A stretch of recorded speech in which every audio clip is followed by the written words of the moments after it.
Alright, so it's time to make saffron buns. Although I'm a bit cheap, so I'll be using turmeric. Can't tell the difference. I mean, you can. It tastes different. And I actually prefer the taste of this, so we're going with it. Also, you're gonna need fresh yeast. I managed to find Swedish fresh yeast, which I'm sure is just as good as Norwegian fresh yeast. You can't really get that around here in the UK, so we're gonna use half a pack of this stuff. So I'm just gonna split that in half and kind of put that in. Yay. It's like clay, isn't it really cool? So now I'm gonna mix up all the dry stuff. We've got salt, we've got lots of cardamom, obviously the turmeric, there's sugar in here, and most importantly, the flour. And I used strong bread flour. I kind of feel quite confident this is well incorporated, so I'm gonna mix in the milk and yeast mix, like that. You can see there's been a bit of yeast in here. And we just mix. I'm following a recipe that's made for kitchen machines, so I'm a little bit nervous that this isn't gonna work. It's gonna be exhausting, that's for sure. And here we have some room temperature butter, so we're gonna mix that in kind of gradually. This would make sense with a kitchen machine. I'm not sure how it makes sense here. You know, I might just put them all in. What could go wrong, really? I'll just get my hands dirty and have regrets.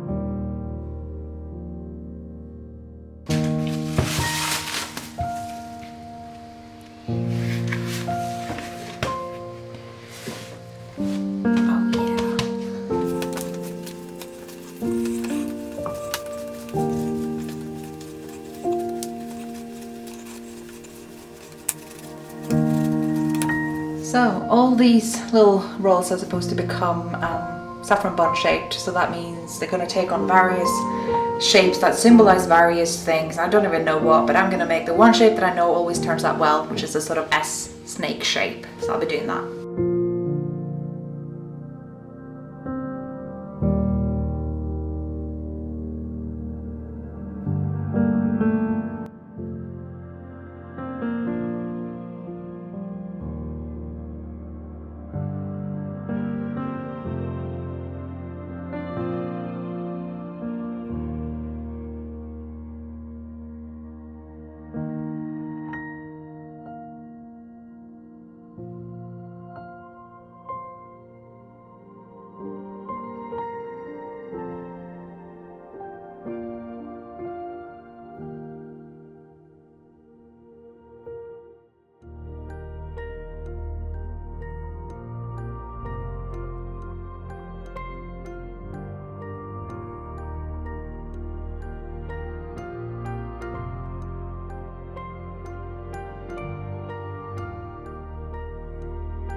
So today's video went up a bit late because I really wanted to include this in today's video. I've been spending all day baking these saffron buns, which I use turmeric instead of saffron, but that's beside the point.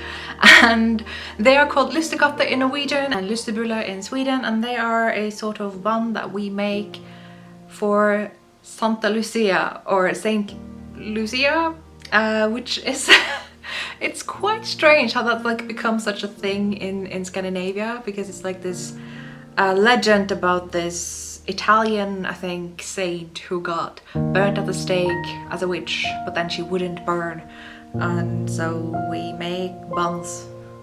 And you can read up more on that story, but I think it's more, I guess, you know, in the theme of the warm and fuzzies, to talk about what we do on the 13th of December every year in Scandinavia. And what what we do is to dress up little children in white robes and silver tinsel and candles, usually fake ones, you know, electric ones, and have them walk around singing this beautiful yet haunting song about Saint Lucia, and handing out these buns to everyone, be it at your school, usually primary school, elementary school, or maybe if you're in a hospital, so some maybe like a year in a school of children may be selected to do that walk in a hospital for a care home or anything like that. So it's just a really lovely thing to do, and it usually happens in the morning when it's still dark and all the lights inside are switched off, and then you just hear this like kind of, yeah, beautiful haunted sort of sounding children's song where they come through the corridors with their little candles and the little white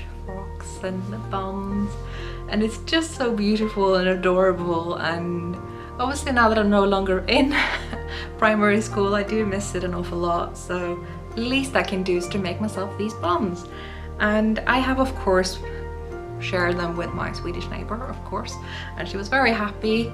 So yeah, happy Santa Lucia everyone. I hope you enjoyed this little video and this little chat. I can't do the words today either. So I will catch you guys tomorrow.